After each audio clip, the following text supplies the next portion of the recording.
This is the official ones here for the start of the season. Today's the first day, so we can officially call them Vidalias.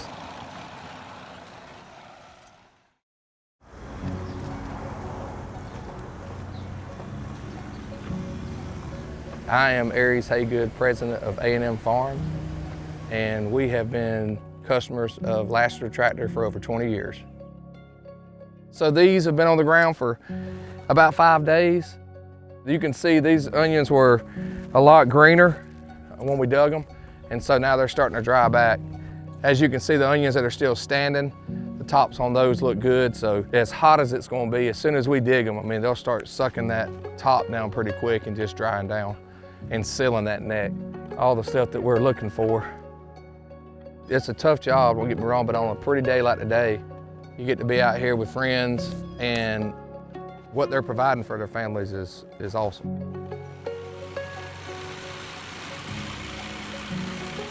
The onion industry is not as big as you would say the corn and the soybeans and the cotton and the peanuts. And so what John Deere is good at is they'll come up with something that may be focused on the corn industry, for instance, but then you can see how it can be used for the onion industry.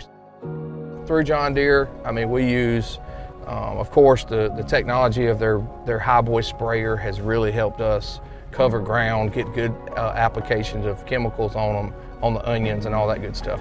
Reliability of the John Deeres are absolutely better than any of the rest. So we ride green around here. So this is our unloading area. The onions come in, we weigh them, we unload the trucks, and we put tags on all of our bins. So this is where the food safety process continues on. The onions like to be dry, so what we do is we had to artificially add heat, because what we're trying to do is we're trying to get the neck to be completely sealed. When we freshly cut it, it'll be open, and what we want to do is seal this neck so that nothing can get down, no moisture or anything will get down into the neck and then cause any type of storage rot. 2/3 of our crop is actually having to be stored so that we can ship it throughout the rest of the year. The bins will come through, and the first line up there with the ladies sitting is what we call our soup line. That's kind of our initial observation of what's going on. But any onions that, through the process of harvest to drying, we try to take out all the ones that are juicy. We call it the soup line for a reason, because it's usually the wettest onions. So you want to get those out and into the green truck to shred them as quick as possible, because it's like a stink bomb if it ever goes off. If it ever makes it to the brushes here, it stinks like crazy. So we try to get those all out the best we can at the beginning of the thing.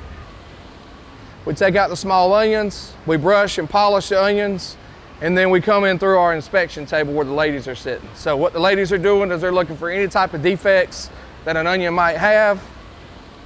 So these will go to a processor. They'll make a relish out of it. Some of them use them for onion rings. As you can see, it's a little bit harder to make onion rings out of this variety. Most of it's relishes for sauces, that kind of stuff. So here's kind of the fun part of everything. As we walk around, you'll see how we're trying to go more electronic or more automated, all that good stuff. So we've got a robot in place that we've been working on. Everything will come through boxed, and all the robot will do is pick up 4 boxes at a time, stack them on the pallets so that these guys can just sit around and watch it work. You know, the objective is to, of course, eliminate as much of the labor as we can. But these guys, we were requiring them to do basically 1,000 repetitions of picking up 40-pound boxes a day. Physically, your body just can't do it. So what I'm trying to do is eliminate any process of them having to pick it up. If you're looking for the right team to help support you in what you're doing daily, Lassiter Tractor's a team. They've got guys that understand the equipment, they know what they're doing, they know what they're selling. They have a parts department that will get you what you need as quick as they can. The sales team, the staff, they know what they're doing. A lot of them are farmers themselves.